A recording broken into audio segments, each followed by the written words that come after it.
नमस्कार मित्रों, मैं ब्रजेश आचार्य अपने YouTube चैनल हिंदी दिग्दर्शन पर आपका हार्दिक स्वागत करती हूँ, अभिनंदन करती हूँ। आज मैं कक्षा 12 साहित्यिक हिंदी के संस्कृत खंड में संकलित पाठ नृपतिर दिलीपः का अध्ययन करते हैं।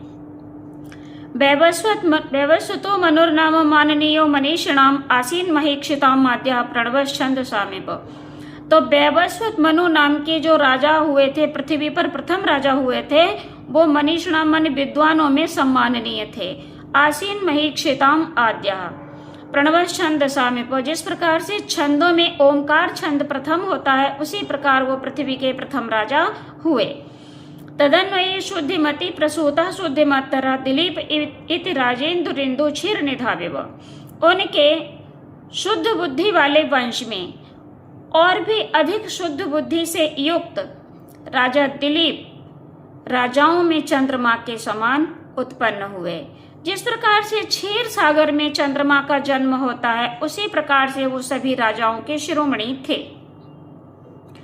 भीम कांते नृप गुणै स बभूवोपजीविनाम अदृश्यश्चाभिगम्य स यादो रत्ने रिवार्णवः। भीम कांते भयंकर कांति वाले और राजकीय गुणों से संपन्न, स बभूवोपजीविनाम, बभूव माने हुए, उपजीविनाम माने अपने आश्रितों के। ऐसे राजा दिलीप थे कि वो भयंकर कांति वाले थे, विशाल शरीर वाले थे, राजकीय गुणों से संपन्न थे और अपनी प्रजा के आश्रय थे।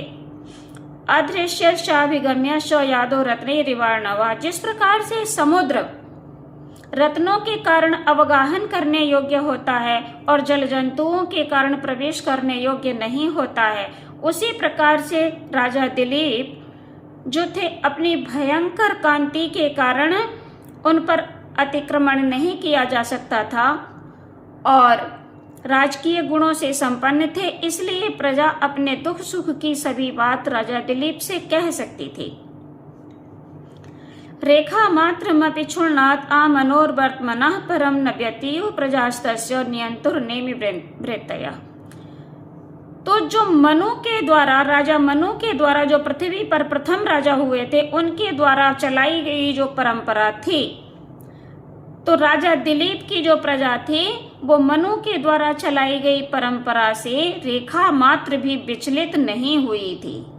न व्यतीयुः माने उसने उल्लंघन नहीं किया था। नियंतुर नेमि वृत्तया। जिस प्रकार से कोई रथ का सारथी अपने रथ को जरा सा भी लीक से अलग नहीं होने देता है, उसी प्रकार से उस राजा दिलीप की प्रजा ने मनु के द्वारा चलाई गई परंपरा का रेखा मात्र भी उल्लंघन नहीं किया था। राजा दिलीप कैसे थे? आकार सदृश प्रज्ञा, प्रज्ञाया सदृशागम, आगमई सदृशारंभ, आरंभ सदृशोदया।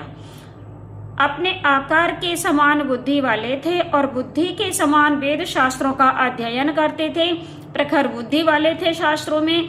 और आगमई सदृशारंभ, शास्त्रों वेद शास्त्रों के बताए गए नियमों के अनुसार, विधि विधान के अनुसार वो अपने कार्य को आरंभ करते थे। और जिस प्रकार से वो अच्छे समय से कार्य का आरंभ करते थे, तो उसी प्रकार उनका भाग्योदय भी होता था। प्रजानामेव भूत्यर्थम स ताभ्यो बलिम गृहीत। प्रजा के भूत्यर्थम माने कल्याण के लिए ही वो उनसे कर ग्रहण करते थे।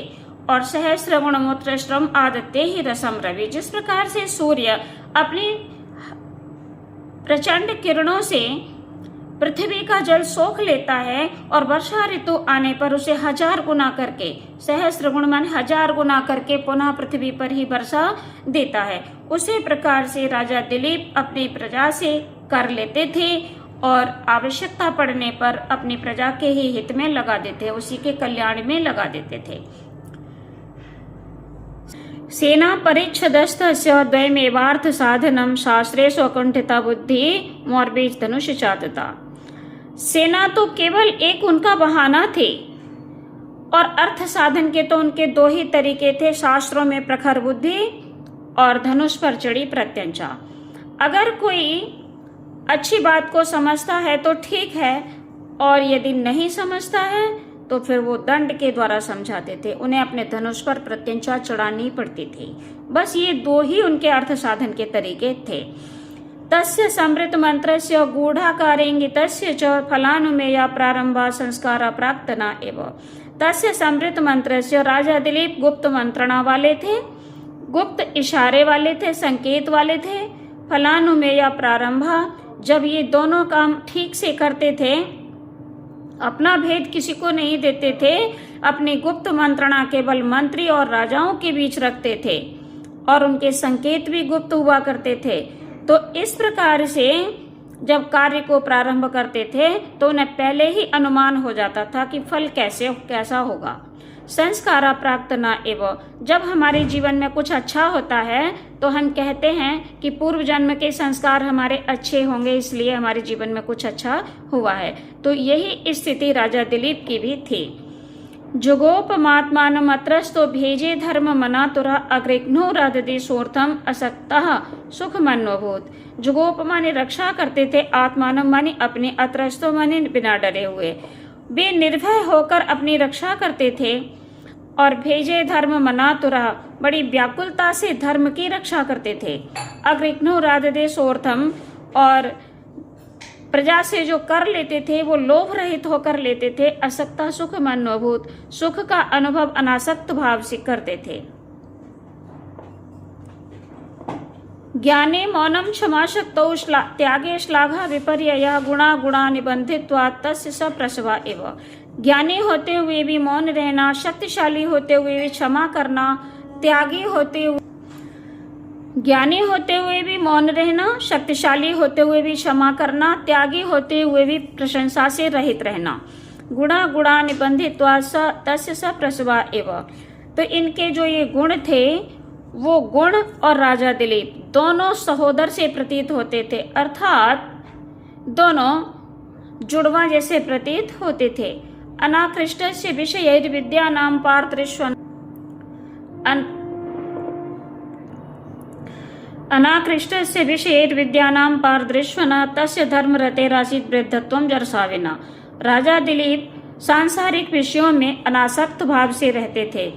विद्यानाम पारदर्शना, समस्त प्रकार के ज्ञान में निपुण थे, पारंगत थे। तस्य धर्म रतेरासीत, और धर्माचरण करने में लगे रहते थे, संलग्न रहते थे। ऐसे जो राजा दिलीप थे वो वृद्धत्वम जरसाविना, बिना बुढ़ापे के ही बूढ़े जैसे जान पड़ते थे। प्रजानाम विनयाधानात् रक्षणात् भरणादपि स पिता पितरस्तासां जन्म केवलम जन्म हेतवा। प्रजा में विनय का आधान करने के कारण, उनकी रक्षा और भरण पोषण करने के कारण वह प्रजा के पिता जैसे जान पड़ते थे, और प्रजा के जो अपने पिता थे वो तो केवल जन्म देने मात्र के पिता थे। दुदोह गांस यज्ञाय शस्याय मघवादिवं संपद विनिमये नोभौ दधतुर्भुवनद्वयम्। दुदोह गांस यज्ञाय, राजा दिलीप यज्ञ के लिए पृथ्वी का दोहन करते थे। गाम माने पृथ्वी। राजा दिलीप क्या करते थे? यज्ञ के लिए पृथ्वी का दोहन करते थे। और शस्याय माने फसल के लिए, मघवा माने इंद्र, दिवम माने स्वर्ग। तो इंद्र फसल के लिए या धन धान्य के लिए स्वर्ग का दोहन करते थे। जब पृथ्वी पर धन धान्य उत्पन्न होता था तो राजा दिलीप यज्ञ करते थे, और यज्ञ करने से देवताओं को बल मिलता है।